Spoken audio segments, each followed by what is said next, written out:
রহিম, এবার নির্বাচনে দাঁড়াইতাছি বুঝছো। এবার তোমরা আমারে ভোট দিও।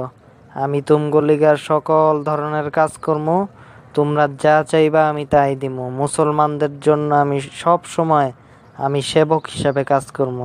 আমারে যদি ভোট দাও, আমি কোরআন হাদিসের শিক্ষা এবং ইসলাম কায়েমের জন্য আমি যথেষ্ট চেষ্টা করবো। চিন্তা করো না, আমারে ভোট দিও। আল্লাহর রহমতে ইনশাল্লাহ আমি ভোটে জিতলে তোমাদের জন্য কাজ করবো। আমারে ভোট দিও।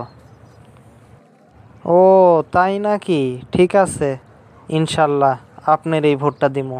আল্লাহ আপনার ভালো করুক। বেটা, চান মিয়া তো ভোটে জিততে গেল গা, এবার কি হইব? তাই নাকি? তাইলে তো ওনার কাছে আমার যাইতে হয়। আমিও ওনারে ভোট দিছি। আমার ওই যে মাদ্রাসাটা যদি একটু কইরা দেয় তাইলে তো ওনার কাছে যাইতে হয়। উনি আমারে প্রতিশ্রুতি দিছিল। যাইতাছি, দাঁড়া ওনার সাথে দেখা করতে। কি ব্যাপার আঙ্কেল, কেমন আছেন?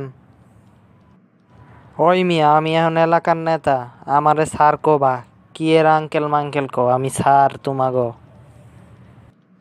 স্যার আসলে ওই যে আইছিলাম ওই যে মাদ্রাসাটার লেগে। আপনি তো কইছিলেন যে আমগো লেগে একটু করবেন। এখন আমাগো মাদ্রাসাটার একটু সমস্যা, ওইটা যদি একতলা কইরা দিতেন এর লেগে আইছিলাম।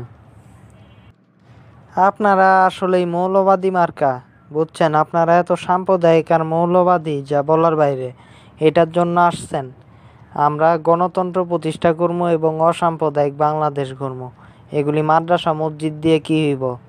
এগুলি কি আপনারা খাওয়ান দেয়? আপনারা আসলেই ধর্ম ব্যবসায়ী। জানতো আমার চোখের সামনে থেকে। এভাবেই তাইলে আপনি পোল্টি মারলেন ভোটের পর ক্ষমতা পায়া? আচ্ছা, মনে থাকবো। আল্লাহ এটার বিচার করব, দেখেন।